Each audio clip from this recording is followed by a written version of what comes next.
नमो भगवते वासुदेवाय। ओम नमो भगवते वासुदेवाय।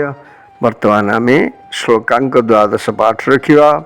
मोघाशा मोघ कर्माणो मोघ ज्ञान विचेतस राक्षसीमासुरीं चैव प्रकृतिं मोहिनीं श्रितः। मोघाशा वृत्थाशा मोघ कर्माण वृत्था कर्म मोघ ज्ञान वृत्था ज्ञान विचेतस विचार विहीन राक्षसी राक्षस आसुरी असुर च एवं एव निश्चित भावरे प्रकृति स्वभाव मोहित करुथिबा श्रितः आश्रित रहन्ति। आउ थे पाठ रखा। मोघाशा मोघ कर्माण मोघ ज्ञान विचेतस राक्षसीमासुरीं चैव प्रकृतिं मोहिनीं श्रितः। श्लोकार्थ है वृथा आशा वृथा कर्म वृथा ज्ञान युक्त अविचारी लोक राक्षस और असुरंक मोहग्रस्त स्वभावर आश्रित रहन्ति। जय जगन्नाथ स्वामी की जय। हरि ओम नमो भगवते वासुदेवाय।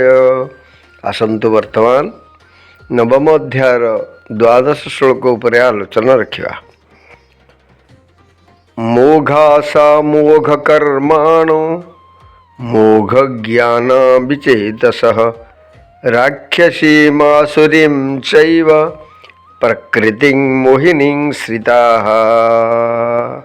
भगवान एबे एई श्लोक रे ताकू भगवान को अवज्ञा करिवार फल कथा कहउचंती।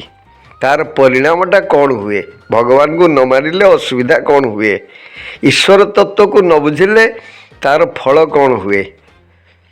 अर्थात जो माने आसुरी राक्षसी मोहिनी प्रकृति को आश्रय नियंती से अविवेकी मनुष्यर समस्त आशा समस्त शुभकर्म समस्त ज्ञान सबू वृथा हो जाए, सबू नष्ट हो जाए। आपण माने जानिचंती असुर गुड़ाक जेतिकी शुभकर्म ठीक रे करंती देवता माने मध्य करि परिबेनी, भल लोक माने मध्य करि परिबेनी।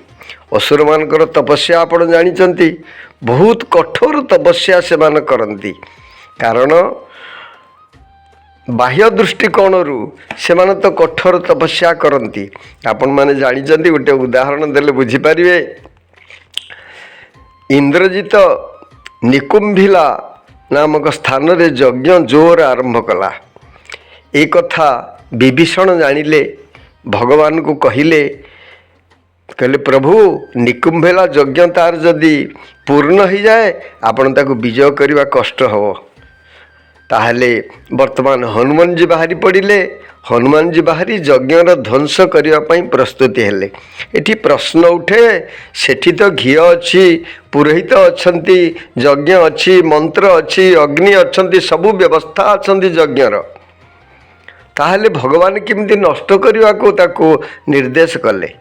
एठी विश्वामित्र यज्ञ मध्य सही व्यवस्था अच्छी, ताहले भगवान एठी ए यज्ञ को रक्षा कले से यज्ञ को नष्ट कले। यार कारण कौन, यार उद्देश्य है ते राक्षसी बुद्धि रे जदि किछि करा जाए अर्थात से बुद्धि होउची संसार को नष्ट करिवा, जगत को नष्ट करिवा, समस्त को दुख पहुँचैवा। मु विजयी हेले समस्त को मो आयतर रखिबी, मु समस्त को निश्चित भाव रे शासन करिबी एवं भल उपरे अत्याचार करिबी एवं मंद को उठेबी ऊपर को उठेबी। ये जो राक्षस बुद्धि, ये राक्षस बुद्धि द्वारा ये समस्त कर्म इते बड़ यज्ञ से कला, मात्र हनुमान जी महाराज पहुँची ताकू भांगी रुजी सेटा को लाटिन बनई देले। कहबार तात्पर्य होची भगवान अंतर भावना देखती। जो पर्यंत ये सनातन धर्मर जो मुख्य विचार अच्छी सर्वे भवन्तु सुखिन, यही विचार रे आपण यज्ञ करिवे, वासुदेव प्रीत्यर्थ यज्ञ करिवे, तपस्या करिवे, जहाँ ही आपण करूचंती, जेते शुभ कर्म करूचंती, ताहेले जेते ज्ञान भी आपण ज्ञान, जेते ज्ञान अच्छी आत्मज्ञान बिना सब वृथा। तेणु ये समस्त आपण को केतेबेले सुख दे पारिबनी, कारण आसुरी राक्षसी मोहिनी प्रकृति को आपण आश्रय करिसंती। एगुड़ा को आश्रय कले कौन हुए ना, जगतर कल्याण हुए नहीं, आ भगवान आहुरी आहुरी तुमठू दूरे जाती, अज्ञान अंधकार तुमको दूरे जाए, आउ सेगुड़ाक हीन फल प्राप्ति होइथांती, से फल मध्य नष्ट हुए। भगवान पूर्वर कहते ध्यायते विषयान पुंसः संगस्ते शुभजायते, संगात संजायते कामः, कामात् क्रोध भिजायते, क्रोधात् भवति सम्मोह, सम्मोहात् स्मृति विभ्रमः, स्मृति भ्रंशात् बुद्धिनाशो, बुद्धिनाशात् प्रणश्यति।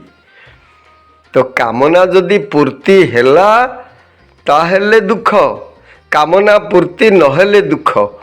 आपण कहिए जे कामना पूर्ति हेले असुविधा कौन ना, कामना पूर्ति हेले सेटा लोभरे परिणत हब, आ जदि हुए कामना पूरण नहेले ताहा क्रोधरे परिणत हुए। ओम नमो भगवते वासुदेवाय, ओम नमो भगवते वासुदेवाय। मन्नाथ श्री जगन्नाथ, मद्गुरु श्री जगद्गुरु, मदात्मा सर्वभूतात्मा, तस्मै श्री गुरवे नमः। परमात्मा सच्चिदानंद घन विग्रह महाप्रभु श्री कृष्ण भगवान कर चरणारविंद अनंत कोटि प्रणाम पूर्वक उपस्थित समस्त हरिकथा पिपासु सज्जन, आज आम श्रीमद् भगवत गीतार नवम अध्याय एकादश श्लोक उपरे आलोचना रखिबा। अवजानन्ति मां मूढ़ा मानुषिं तनुमाश्रितं, परं भावमजानन्तो मम भूत महेश्वरम्। मु सकल चराचर सृष्टिर स्वामी, समस्तंक हृदय मु निवास करि थाए, प्रत्येक मनुष्य हृदय मु निवास करि थाए। ए कथा मूर्ख लोक जानी पारन्ते नहीं, मते साधारण भावी अवज्ञा करि थांती। अर्थात परमात्मा सर्वव्याप्त, सबु जगह परिपूर्ण भाव में अच्छन्ति। पूर्ण मदः पूर्णमिदं पूर्णात् पूर्णमुदच्यते। प्रत्येक मनीष हृदय रे परम बाह्य दृष्टिकोण किए तो कला, किए तो गोरा, किए तो छोटा, किए तो कणा, किए तो कुजा, किए तो अंध, किए तो मोटा, किए तो पतला, इमिति भिन्नता देखा जाए। ये प्रकृतिर खेल। तो ये सब भिन्नता भितरे, ये समस्त विभिन्नता भितरे अभिन्न तत्व परमात्मा सब जगार विद्यमान अछंती। तांकर कौनसी प्रकार भिन्नता नहीं।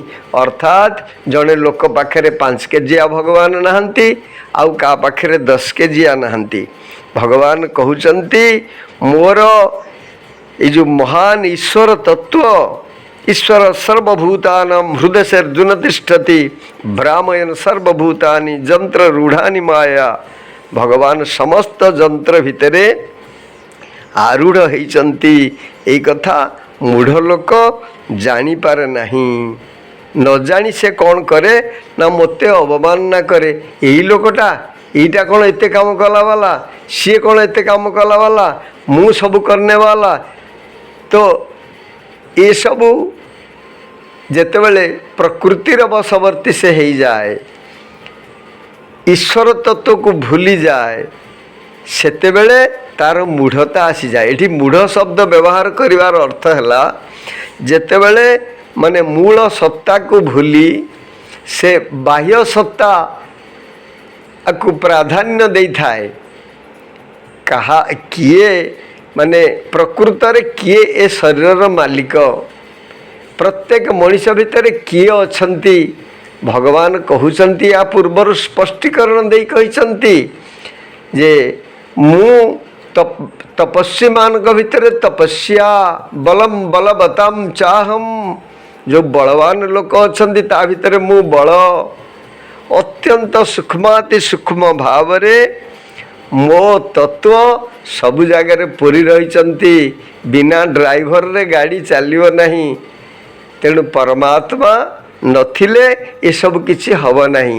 ଏଇ କଥାକୁ ମୂଢ଼ ଲୋକ ନ ଜାଣି ସେ କେବଳ ଶରୀର ଜ୍ଞାନରେ ସମସ୍ତଙ୍କୁ ଅବମାନନା କରିଥାଏ।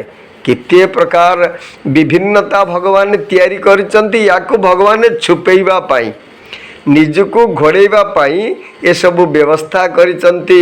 ଭଗବାନ ଢଙ୍କା ହେଇକିରି ରହିଛନ୍ତି, ଭଗବାନ ଆବୃତ ହେଇକିରି ଅଛନ୍ତି। ଯିଏ ଅନାବୃତ ହେବ ଅର୍ଥାତ୍ ଅଜ୍ଞାନ ଅବିଦ୍ୟା ଯାଠାରୁ ଦୂରେଇ ଯିବ, ସିଏ ପରମାତ୍ମା ତତ୍ଵକୁ ସ୍ପଷ୍ଟ ଭାବରେ ଜାଣିପାରିବ। ଜୟ ଜଗନ୍ନାଥ ସ୍ୱାମୀ କି ଜୟ।